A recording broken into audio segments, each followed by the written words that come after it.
and gentlemen, let's go ahead and get started with our negotiation. So, again, why do you think the Canadian geese don't get lost on their trip? So now we are into our conceptual groups. We've had some movement from yesterday. Right? We're all trying to come to an understanding as to how this happened. Why this happened. Why they get back to that exact spot. If they're thinking sticks, you can see who's ready to share out. Okay? So make sure that you are not speaking over someone. Okay? That's kind of share. Okay? So we have our different groups. We have Riley's and Tristan's group combo. They're Trail Scouts, and they have a trail. They leave a trail. They send out Bird Scouts, and they have landmarks.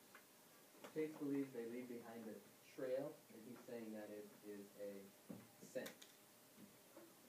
Eva's group believes it's just landmarks, trees, mountains, streams, etc. Right? Ryan's group believes they send out scout geese in 4 different directions. And then we have James's group believes that they have this 6th sense where they know just what direction they're going. Okay? Eva's group, go ahead and start us off.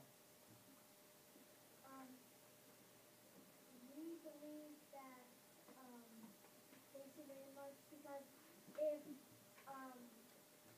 if they they set out scouts, on their way back to see where to go on their way back to find their road to their nest. And they found that one scout that came back. What if in that book Hatchet, the plane got off track?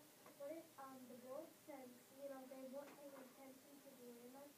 What if they got off track and then went on the wrong way? I'm saying that they found their way because they looked at the landmarks that they saw on the way there and followed those landmarks to get their way back.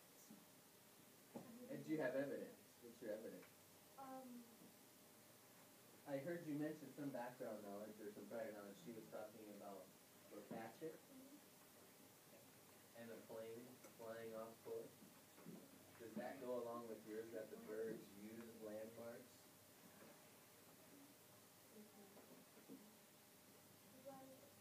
They followed the landmarks, on the way there, they would see a pond, and then they would see a bunch of trees, and then they would see lots of landmarks, and then on their way back, they would see the trees again, and they would follow what they saw on the way there, so they were back. Why do you think? What's your evidence? Anybody come back with what supports that? Yeah, go ahead. Well, Chloe usually walks to school, so she knows about that. Because sometimes if she gets lost, she can remember because she does it every single day. Oh man, I love how she said that. She's saying, okay, it's like us walking to and from school. You know when you get to the corner, boom, take a right. What else, Madeline? Like when my dad has to drive to Kansas, it's a long ways, and he only goes there once a year, so it takes him a while to get there. We have to leave everything. Unless he takes it easier, but he doesn't really take it. He doesn't always take it. Okay, so we're using these visual cues. We see something with our sense of sight, boom, that sends a message to our brain, and then our body reacts. Okay, here we need to take a right. Is that what you do when you get to the corner? Yeah, and I've seen you walk home. Go ahead. Also, my mom, we almost got lost going to vacation a few years ago, and so she went there once the whole book, and so this is actually a true fact. She saw we were at something gas station, and she remembered that we had to take a left there because she went there before, and since we saw that landmark, she just the map kind of popped up in her head again and found right back. Brooklyn, go ahead, yeah. I love it. A lot of sick stuff, a lot of people ready to share. Keep going, Brooklyn. We had to go home a lot,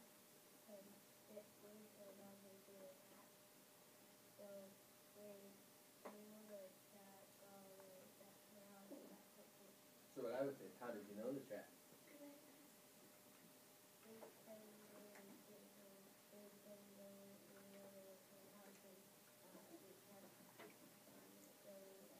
Right, there's probably that memory in your brain of, We had those, like the names of the streets, by like wherever we're going.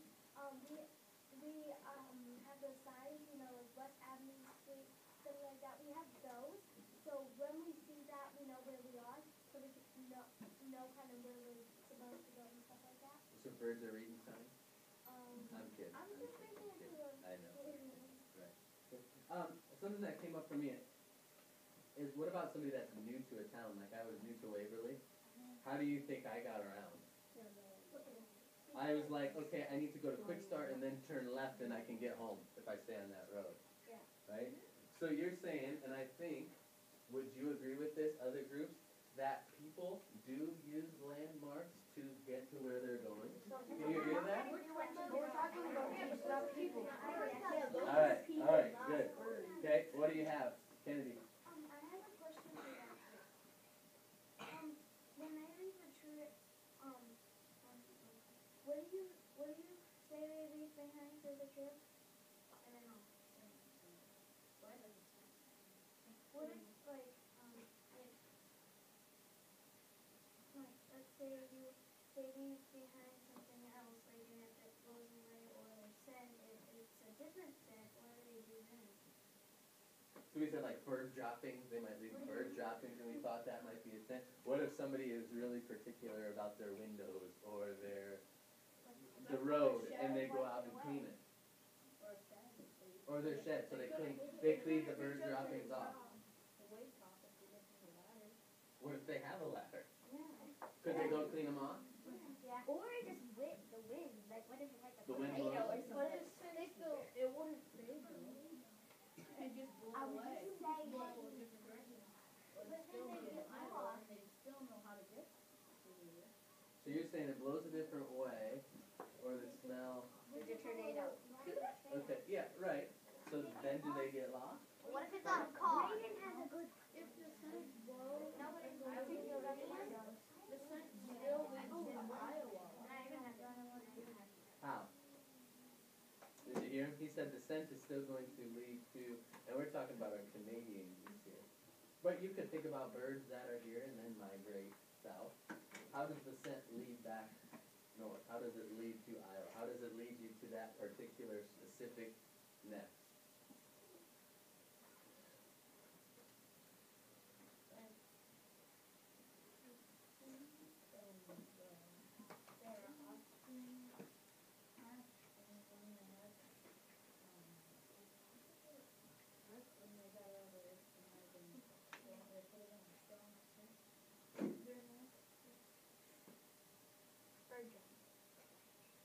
Say what you're saying again. Listen to Chase.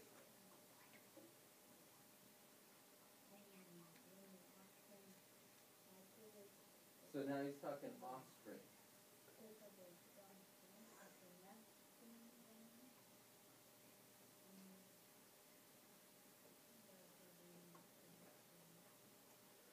Okay? He's saying when the bird has its offspring, so let's say the bird is up in Canada, it's in its nest, the eggs hatch, that bird has a smell, right, and it's in the nest, that smell stays in the nest, do you think? Then it flies all the way down to wherever it goes, in the south, sure, wherever it goes. Is its sense of smell strong enough to smell that nest up in Canada? Once they get to Iowa, How do they know to go there?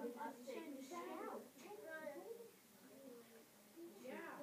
What if it Oh, doesn't? yeah, let Joey share out. Yep. Yeah, Joey, good point. Say what you said. What if it doesn't blow away and there's no wind? Yeah, what if it doesn't? What if it's snow? So I know that typically there is rain, wind, snow that could get rid of it. and that can make sense. Yeah, let's go to, what are you thinking here? I want to hear from these guys over here. What are you thinking, James? I'm disagreeing with both of these groups, especially that one over there, because, About the landmarks? yeah, especially that one right there. Okay. Um, What do you disagree with? um, Just because it's the girls in Braden that's crazy? No, go ahead. they have such a small brain. How could they remember all those landmarks? Squirrels have a small brain. We have a huge brain. They remember where they're at. How do they know all that? All set. You bet. Isn't that an interesting argument from Jameis saying they have much smaller brains than humans? So yeah, Madeline's dad knows where he's going in Kansas City by using landmarks. He's saying, but we have way different brains than Bigger brains. birds. Bigger, right? Bigger, more complex brains. Mr. Squirrel. But then, did you hear what she said? Squirrel. Still squirrely. Chickens. Yeah. Chickens are tiny brains. Braden. I was gonna say they only take one picture of the way they're heading. So when they get to where they're going, they take one picture of the way they're heading. So say they get there, so they're still flying straight at it. They'll take a picture, not like a picture of the camera, but like a visual picture in your head of the area. And then once they land in it, then it's then it's time to go. They'll fly and circle around to see if they can find the same picture they took, and then head the opposite way of the picture. But what if they forget? No, that's so small. I would say only one picture. How do they know the way there? They can forget that one picture. How do they know the way there? And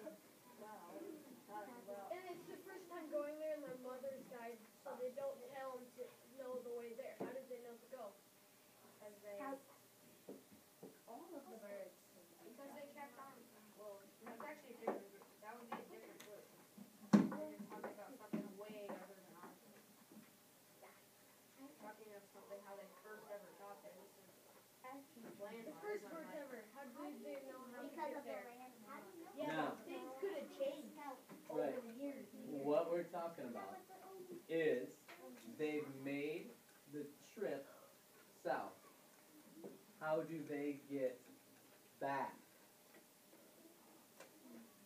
So it's not the first bird. Remember, we talked about the first bird. The first bird realizes that, hey, I don't see the food that I normally eat. I can feel from my body it's getting cold. And then it flies south, right? But how does it get back from south to the north where it has its nest? That's what we're thinking of. Understand? So if their concept is correct, right? And